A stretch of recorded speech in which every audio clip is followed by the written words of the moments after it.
Welcome to the Warrior Stance, your go-to spot for fighting sports. Today we're stumping into the fascinating world of sumo wrestling. We'll be focusing on sumo's history, its essentials, rules, and main techniques, professional tournaments and the hierarchy system, and at last, a shout to famous sumo wrestlers. Sumo originated in Japan, the only country where it is practiced professionally and where it is considered the national sport. Dating back to the 8th century, sumo was once exclusively performed in the Japanese imperial court, where it served as both entertainment and a demonstration of strength. Imagine the grandeur of those early sumo bouts, where the mightiest warriors clashed before emperors and nobles, their every move steeped in honor and reverence. Over the centuries, sumo underwent significant transformations, adapting to the changing tides of Japanese society. During the Kamakura era, from the 12th to 14th centuries, sumo saw reforms aimed at standardizing rules and techniques, laying the groundwork for its future evolution. However, sumo's journey wasn't without its challenges. During the 1600s, sumo faced bans in the city of Edo, now Tokyo, due to its rowdy and sometimes disruptive nature causing wild fighting on the streets. In 1684, sumo was permitted to be held for charity events on the property of Shinto shrines, as it was common in Kyoto and Osaka. Professional sumo groups were then created to entertain the upper class, and sumo wrestling took its current form as the national sport of Japan. In 1884, Emperor Meiji organized a tournament, making sumo a national symbol.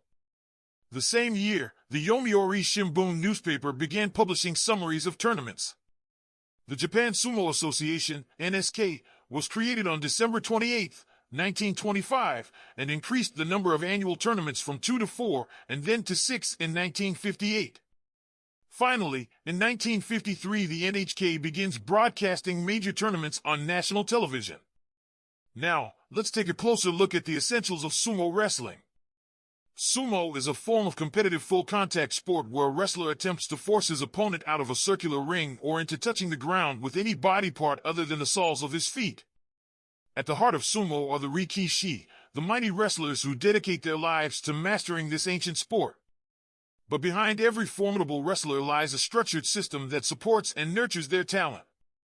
These wrestlers train tirelessly in Heya, or stables in Japanese, where they live together and breathe sumo every single day.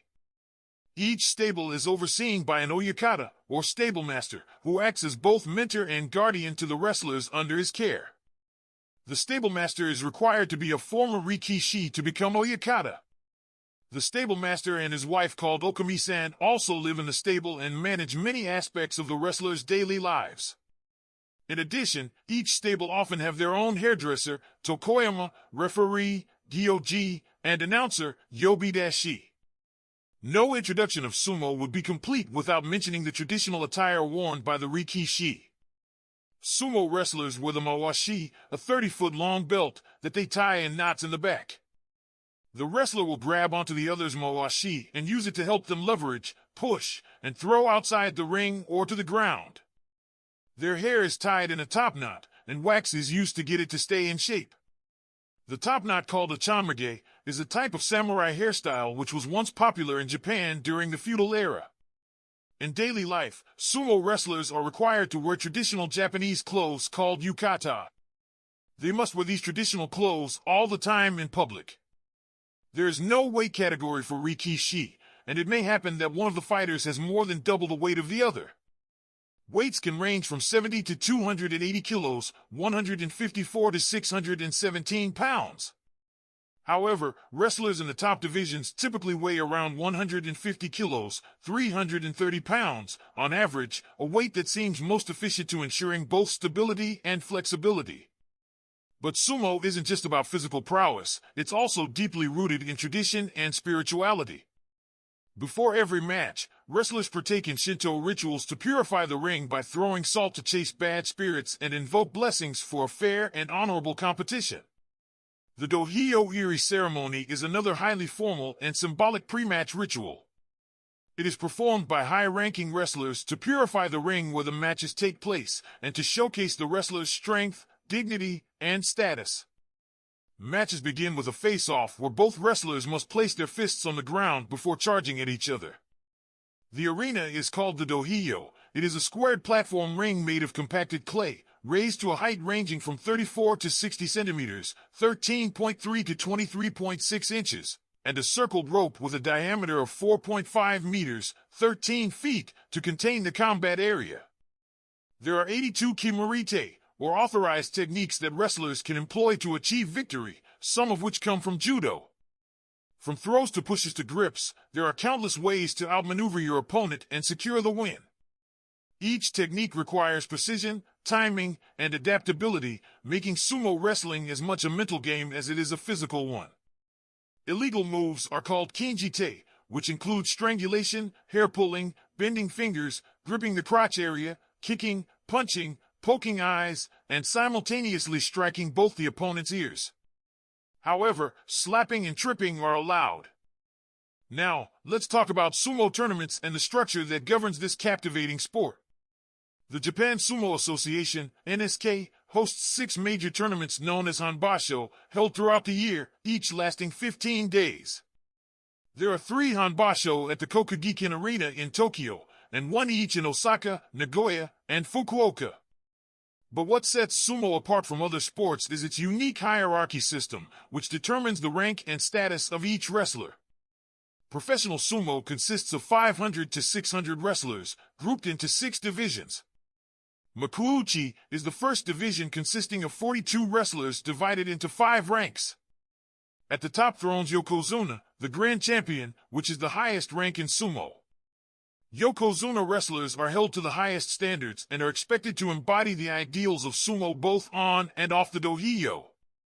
Ozi-ki is next up as the pinnacle of skill, strength, and honor in the sport.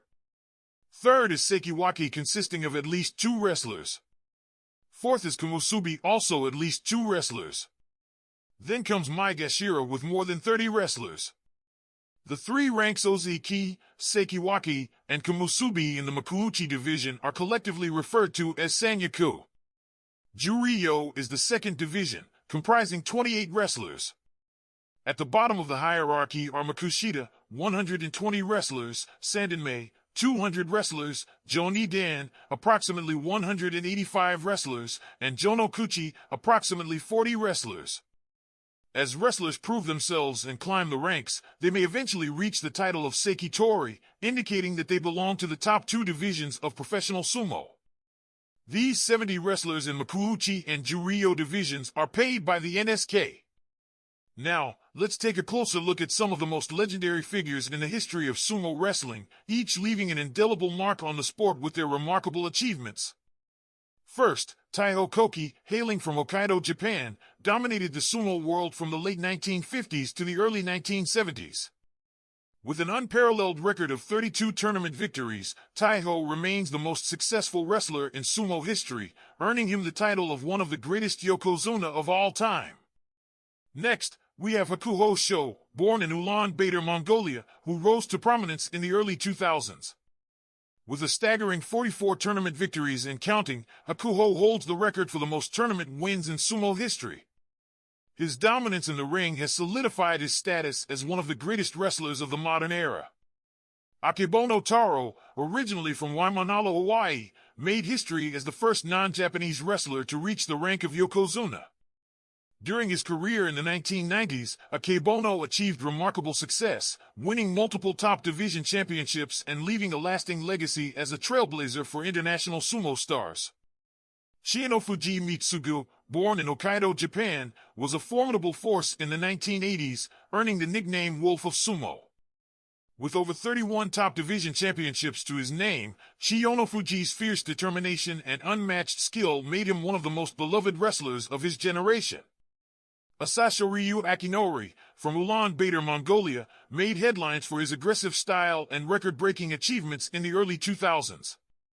Despite controversies, including a suspension, his dominance in the ring earned him multiple tournament victories and cemented his status as one of the most memorable wrestlers of his time. Finally, we have Tachinashin Tsuyoshi, born in Skita, Georgia, who emerged as a formidable contender in the modern era.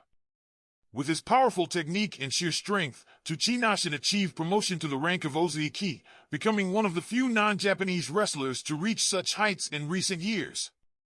These are just a few of the names that have shaped the landscape of sumo wrestling, leaving an enduring legacy that continues to inspire generations of wrestlers and fans alike.